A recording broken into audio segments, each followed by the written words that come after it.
Hello and welcome to my day in life as a mom of two kids, pets, and houseplants. I wake up to the sound of my kids fighting downstairs, but in spite of that, I still need to make sure that our mental health is in check and I do my journaling and things to do for the day.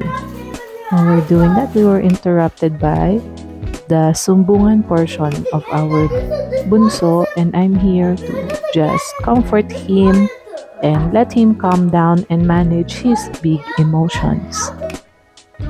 Sabi nga nila, the days are long but the years are short. So I'm trying to balance being thankful for these moments na maliliit pa sila despite of my annoyance and sobrang kukulit nila everyday. But this is my teachable moment for them. I try to let them understand the ways of the world when they are having disagreements and all of that by explaining different concepts once they have calmed down now and how to be nice to each other. Now it's Kuya's turn for his sumbungan portion and telling me his side of the story. I make sure na both of them feel seen, heard, and understood para walang mga feelings of my favoritism or things like that. So they both get a one-on-one time with me while I try to explain again different things, why it's happening, why they disagree. With Kuya, he understands more than the bunso these days.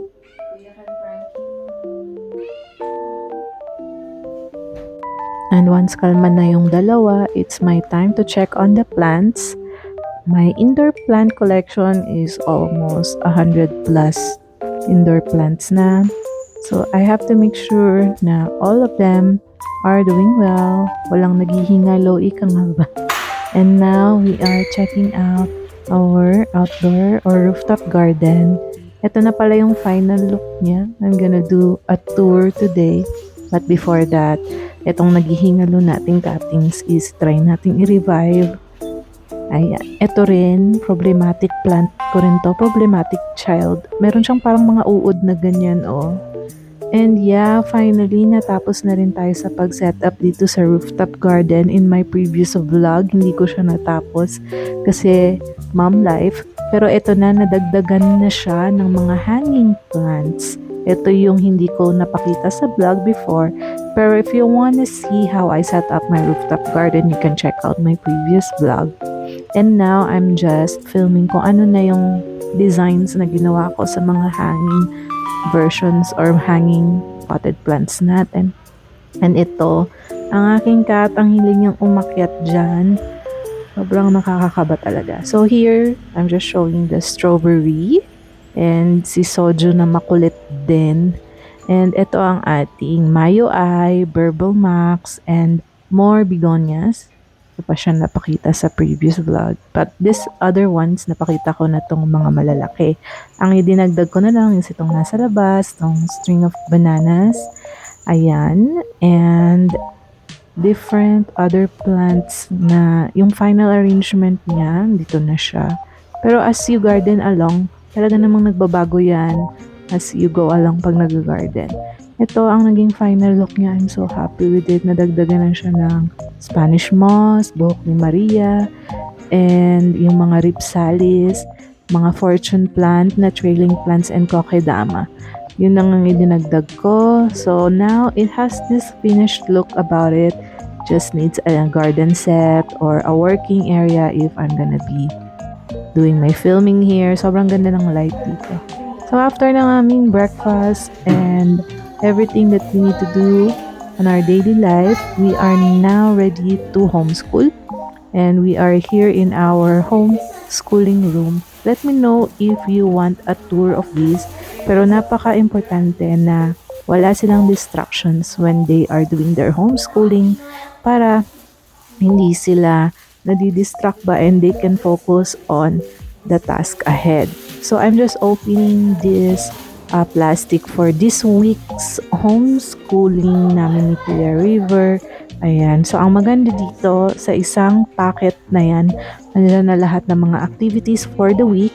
and we choose which activity we're gonna do, and I just let them do it. Ito yung natapos ni Rain today, and I'm just demonstrating with them yung cars and yung stoplight. So, hi Ma'am Shias. Tapos na kami mag-homeschool for today. They ended up the session with playing with clay. So, I just let them. Talagang masakit ang ulo ko mag-homeschool.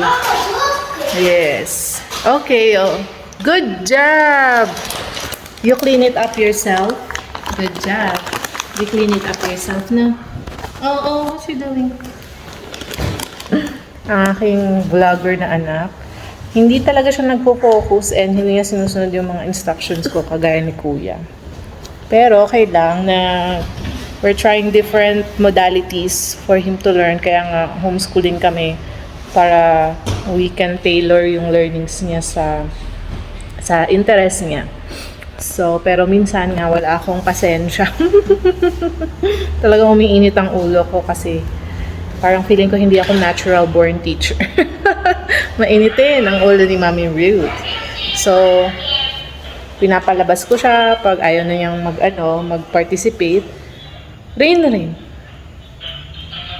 Pero alam niyo ba, kanina, kinabahan ako kasi yung pusa namin umakyat dun sa sa may tangke, may grate. Tapos nahulog siya. Oy! Soju! Tapos, nung nahulog siya, nung simula, chinek ko siya, okay pa naman siya.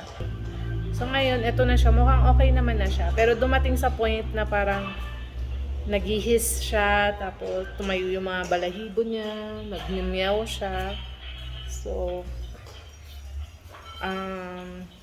tumawag na ako ng vet, papapuntahin ko na sana dito. Pero after lunch, parang mukhang okay naman na siya. So, pinakancel ko na lang yun kasi medyo mahal din yun. Magpa-house call ng vet. So, ayun, tingnan nyo siya ngayon. Andito, tingnan nyo yung ginagawa niya. Ayan. Nagpapaaraw na siya. Oh my gosh. Pero sobrang kaba ko kanina. Kala ko ano na nangyari sa kanya. That one. Thank you, Kuya. Put it back in the homeschool. Put it in the homeschool. Thank you. So, ay. Oh my gosh. Sobrang kaba ko dito sa pusang to. Sabi ko, ano ba, pupunta na kami sa hospital? Or na? So, yun lang. Yun ang vlog for today. Kasi, ang dami ko pa sanang gustong gawin sa work and sa vlog. Pero wala. Na-distract na ako. Parang takot ako ng konti dun sa pusa. So, habang naghihintay na makarecover siya, is nag-ano na muna kami. Nag-homeschool ng mga bata. And then nga, before nung time na pupunta yung vet dito sa Pusi, buti naman umayos na siya. Tapos umakyat siya dito sa taas. And usually kasi pag nag-homeschool kami, kasama siya. Siya yung laging model ng mga drawing ng mga bata. So, and nakiki-homeschool din siya. Pero ayun. But you guys, ayun na nga. Life is like this talaga, no? Not perfect. Pero yan, I'm just so happy na natapos na akong mag-ayos dito sa 3rd floor. And hanging plan. Sobrang nakaka-relax magtambay dito with the wind chimes. And ayan yung sunshine niya sa hapon. Nagkaka-direct sun pala doon sa dulo. So baka masunog yung ibang halaman doon. Pero hindi ko pa alam. Obserbahan ko pa. Kung baka okay naman. Kasi this past few days maulan. Ayan siya, natutulog na siya. Napagod. You're tired of homeschooling? Yeah. Pagod yan. I think I'm gonna end the vlog here. Thank you for watching. And I will see you guys tomorrow. Tomorrow, maglalagay ako ng work area dito. Baka ilipat ko yung work area ko from Kuya River's room to here. Para dito na ako magre-repot. Ang dami kong i-repot na mga halaman. And ayun, gusto kong gumawa ng mga planty videos. So watch out for that. That's what's next in this channel. And meron ako mga tips sa mga beginner na kagaya ko, yung mga natutunan ko, mga mistakes I made. So yeah, that's it for the vlog again. Bye! Mwah! Wanna say bye sa vlog, River? Pray?